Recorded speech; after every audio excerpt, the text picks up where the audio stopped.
Halo sahabat semua, apa kabarnya? Mudah-mudahan sahabat dalam keadaan sehat walafiat ya. Setelah menyelesaikan pembelajaran tentang sistem organisasi kehidupan, sahabat selanjutnya akan mempelajari materi tentang interaksi makhluk hidup dengan lingkungannya. Nah, Indonesia memiliki kekayaan alam yang luar biasa. Tentunya kita semua harus bisa menjaga lingkungan demi kelestarian alam ini.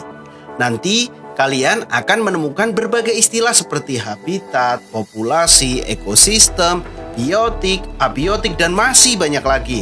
Mari kita pahami bersama, dan nantinya setelah sahabat mempelajari materi ini, sahabat bisa lebih menjaga dan mencintai lingkungan di sekitar kita. Yuk simak video berikut ini.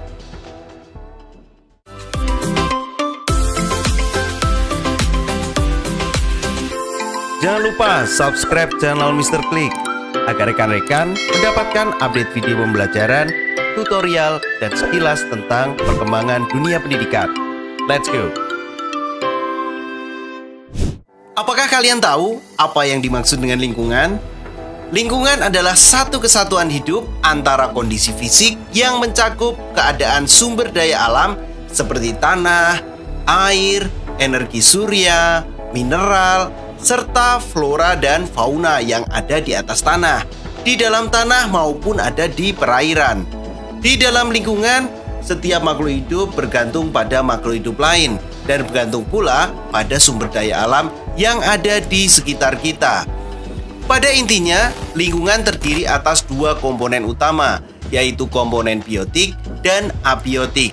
Ingat, biotik terdiri atas makhluk hidup, dan komponen abiotik terdiri atas makhluk tak hidup atau benda mati. Hubungan antara makhluk hidup dengan lingkungannya, baik lingkungan yang berupa makhluk hidup maupun benda-benda tak hidup, membentuk suatu hubungan timbal balik yang rumit dan kompleks. Makhluk hidup dengan lingkungannya yang saling berhubungan di alam biasa disebut dengan ekosistem. Nah, dari sini saja kalian sudah menemukan istilah lingkungan, biotik, abiotik, dan juga ekosistem. Lanjut lagi ya. Untuk lebih jelasnya, coba kalian perhatikan sejenak habitat yang ada di lautan. Muncul lagi habitat. Coba tahan dulu, apa itu habitat? Habitat adalah suatu tempat di mana makhluk hidup atau organisme tinggal. Yuk kita perhatikan habitat di lautan. Coba kita sebutkan satu persatu komponen biotik yang ada di lautan. Coba sahabat sebutkan. Ikan, ya ada ikan. Hewan air, macam-macam ya. Ada kuda laut, penyu, bintang laut, anemon laut, dan masih banyak lagi tentunya. Kalau komponen abiotik, ada air laut tentunya, ada pasir, batu karang, dan juga ada oksigen. Coba, apa bedanya biotik dan abiotik sahabat?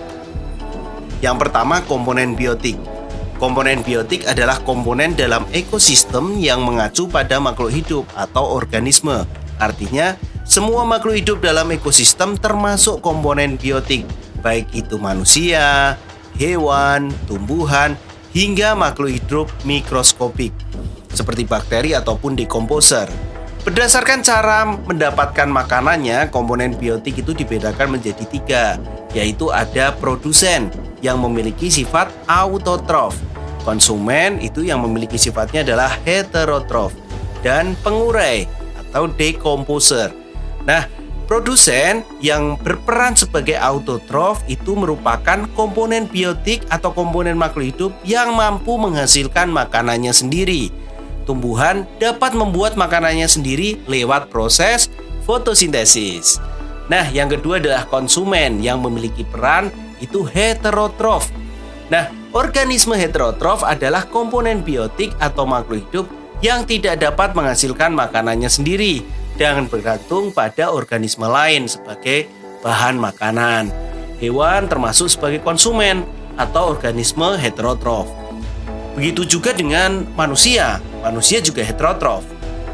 Nah, terdapat 3 jenis konsumen berdasarkan dari sumber makanan yang dikonsumsi. Antara lain ada karnivora, yaitu organisme yang sumber makanannya adalah daging. Ada herbivora, yang organisme di sini sumber makanannya adalah daun atau tumbuhan. Kalau kedua-duanya namanya apa? omnivora, yaitu organisme yang sumber makanannya bisa berasal dari tumbuhan ataupun dari makhluk hidup seperti daging istilahnya dan organisme yang lain. Nah, peran yang ketiga yaitu pengurai atau decomposer. Pengurai atau decomposer merupakan organisme yang bertugas untuk menguraikan sisa-sisa makhluk hidup yang telah mati untuk dijadikan mineral dan unsur hara tanah. Tentunya dengan adanya decomposer membuat keseimbangan ekosistem ini tetap terjaga. Nah, itu adalah komponen biotik. Apa itu komponen abiotik sekarang, sahabat? Komponen abiotik adalah komponen yang tidak hidup, sesuatu yang tidak hidup yang ada pada ekosistem. Adanya komponen abiotik sangat menentukan apa saja jenis makhluk hidup yang bisa tinggal dan bertahan di sebuah lingkungan ekosistem tertentu. Yang termasuk dalam komponen abiotik atau tak hidup itu dalam ekosistem antara lain air, udara, tanah, suhu, kelembapan, sinar matahari, iklim, dan masih banyak yang lain.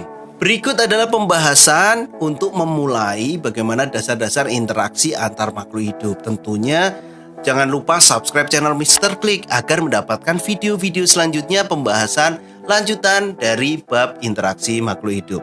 Berikut adalah ulasan tentang lingkungan. Semoga menambah pemahaman untuk sahabat semua. Dan bagi sahabat yang membutuhkan resume dapat di-download di kolom deskripsi ya. Dan apabila suka dan menikmati video-video Mr. Klik, jangan lupa like dan share. Dan jangan lupa lagi subscribe channel Mr. Klik. Semoga video ini bermanfaat. Terima kasih. Dadah.